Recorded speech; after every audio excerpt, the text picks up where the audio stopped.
Assalamualaikum warahmatullahi wabarakatuh. Perkenalkan, nama saya Nuda Butalawati.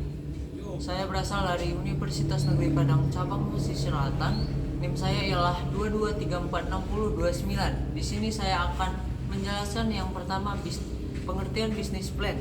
Yang kedua ialah tujuan membuat rencana usaha atau bisnis plan. Yang ketiga ialah prinsip rencana atau bisnis plan. Yang keempat ialah format usaha yang baik, dan yang kelima ialah perencanaan bisnis yang baik, serta yang keenam adalah sistematika bisnis plan, serta dan yang terakhir ialah teknik presentasi rencana usaha atau bisnis plan. 1. Pengertian bisnis plan atau rencana usaha. Rencana bisnis atau bisnis plan adalah suatu dokumen tertulis dibuat untuk memproyeksi keseluruhan informasi mengenai bisnis yang dijalankan. Dalam sebuah bisnis plan biasanya berisi strategi pemasaran dan penjualan bisnis secara detail, income dan outcome dari bisnis itu sendiri, kondisi keuangan, serta informasi lainnya.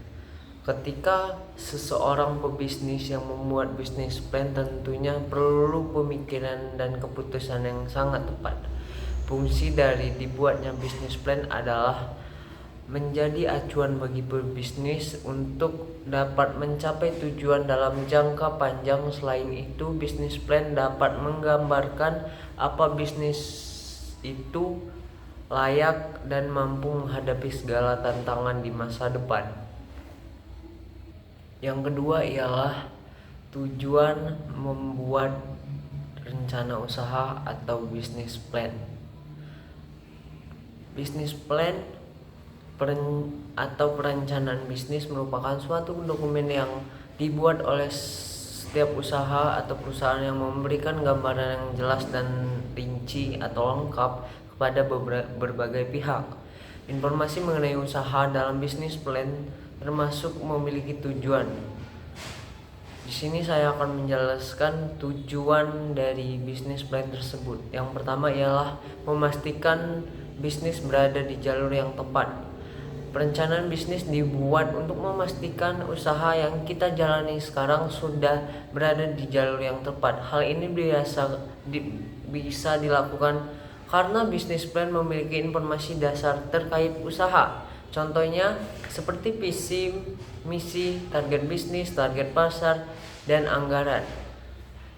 Jika kita jadi bisa melihat kemana arah strategi yang digunakan. Selanjutnya, kita dapat mengambil tindakan terkait yang melenceng dari visi misi bisnis itu sendiri. Serta yang kedua ialah mematangkan rencana yang telah kita buat. Rencana-rencana yang sudah dibuat harus kembali diperiksa apakah sudah sesuai dengan fondasi bisnis itu sendiri. Melakukan hal ini membuat rencana bisnis kita semakin matang dan jelas. Resiko kegagalan dan kerugian juga menjadi lebih jelas dan dapat diantisipasi dengan baik. Penambahan, pengurangan, serta penggantian rencana bahkan bisa dilakukan sebelum proses eksekusi pada kemudian hari. Dan yang ketiga ialah panduan dalam mengambil keputusan bisnis. Semua pembisnis pasti menghadapi pilihan-pilihan yang sangat sulit. Ada banyak pembisnis dan akhirnya jatuh dalam berbagai jebakan dan kegagalan yang memilih keputusan yang salah. Tentu kita tidak mau berakhir dengan demikian, kan? Penyebabnya mereka gagal seringkali tidak memiliki plan bisnis yang lengkap dan terinci. Mereka lupa apa saja yang harus diprioritaskan tentang Tidak heran jika akhirnya keputusan yang diambil salah dan membawa dampak negatif. Karena itu membuat perencanaan bisnis yang lengkap sebagai pertimbangan dalam pengambilan keputusan. Dan yang terakhir ialah meminimalisir resiko kegagalan. Keberadaan bisnis plan nyatanya dapat meminimalisir resiko seperti yang kita sudah sebutkan. Bisnis plan memiliki seluruh informasi yang sangat lengkap terkait bisnis. Informasi yang sangat lengkap ini bisa kita lebih jelas terinci. Hal-hal ini menandakan bahwa kekuatan dan kekurangan bisnis juga ada di dalam mengetahui kekuatan dan kekurangan bisnis yang kita lakukan saat ini. Sangat penting untuk mengatasi resiko yang akan datang.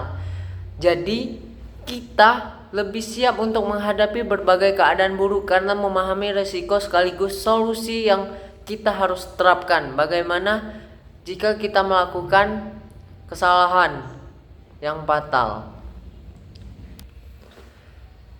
Dan yang ketiga ialah prinsip perencanaan atau business plan. Adapun prinsip-prinsip dalam perencanaan usaha sebagai berikut. Yang pertama ialah perencanaan usaha harus diterima oleh semua pihak, yaitu peluang pasar, peluang konsumen, dan banyak lainnya. Yang kedua ialah perencanaan usaha harus fleksibel dan realistis. Dan yang ketiga ialah perencanaan usaha harus mencakup seluruh aspek kegiatan usaha. Dan yang terakhir ialah perencanaan usaha harus merumuskan cara-cara kerja usaha yang efektif dan efisien. Dan yang keempat ialah format umum dari rencana usaha atau business plan, yaitu terbagi menjadi beberapa kelompok. Yang pertama, kita harus mengetahui latar belakang. Dalam latar belakang sendiri berisikan alasan yang mendasari pendirian usaha ini.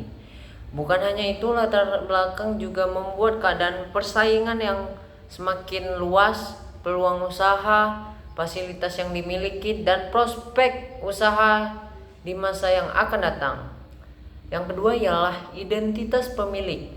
Untuk identitas pemilik sesuai dengan namanya berarti membuat semua keterangan pemilik usaha seperti pemilik, tempat, tanggal lahir, alamat, rumah, telepon, jenis kelamin, status perkawinan, pendidikan terakhir, pengalaman kerja, dan keterangan yang pernah mengikuti beberapa pelatihan. Selain itu, kita harus juga mencantumkan tingkat pendidikan terakhir.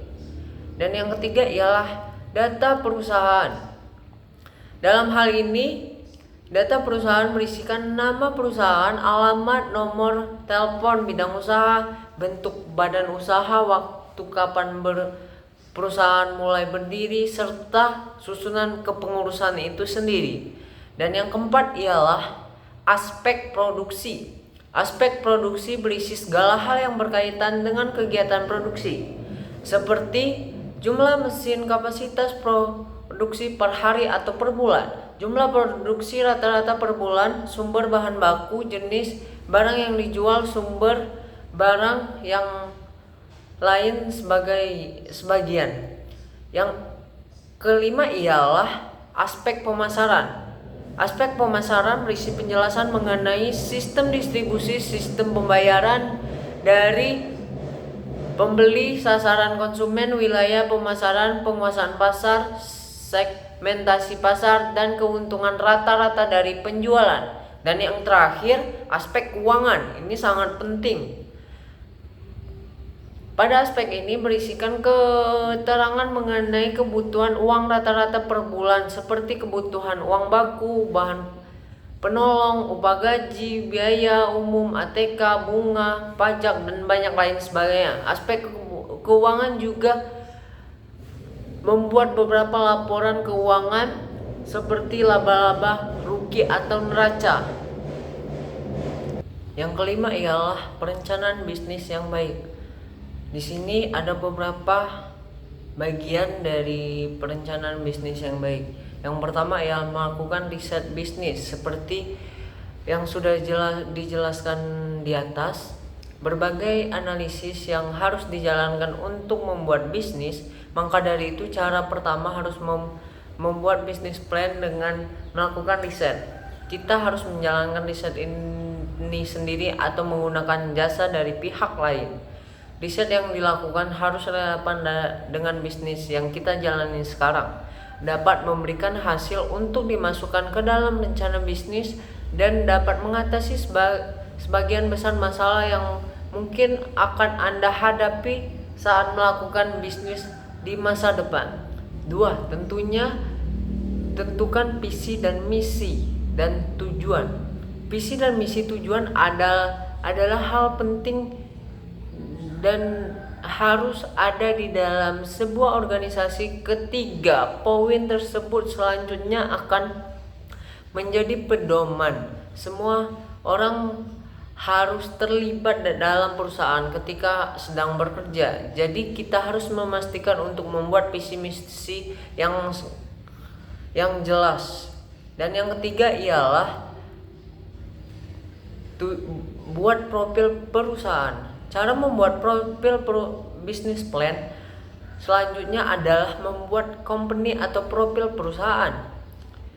Profil perusahaan adalah ringkasan yang memperkenalkan perusahaan Anda ke berbagai kalangan. Misalnya, Anda dapat melakukan bagaimana sejarah perusahaan yang didirikan, produk yang disediakan, target pasar, serta kepemilikan sumber daya perusahaan.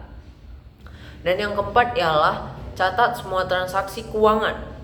Pada titik tertentu, kita akan memerlukan rencana bisnis untuk mengajukan investasi pada investor atau pihak lain. Maka dari itu, dengan mencatat semua transaksi keuangan, investor dapat memahami arus kas perusahaan kita dan lebih percaya diri untuk berinvestasi. Dan yang kelima atau yang terakhir ialah susunan strategi pemasaran.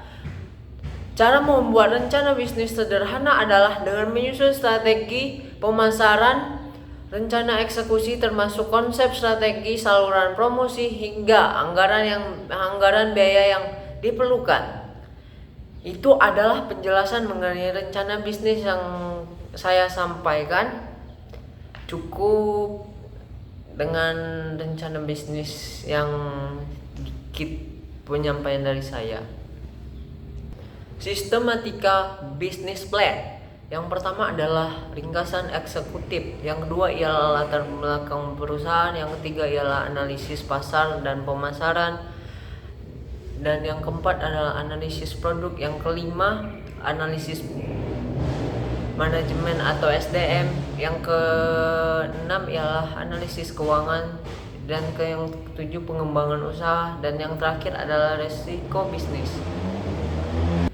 Teknik presentasi bisnis plan atau rencana usaha. Presentasi bisnis merupakan salah satu skill yang harus dimiliki oleh seorang pengusaha.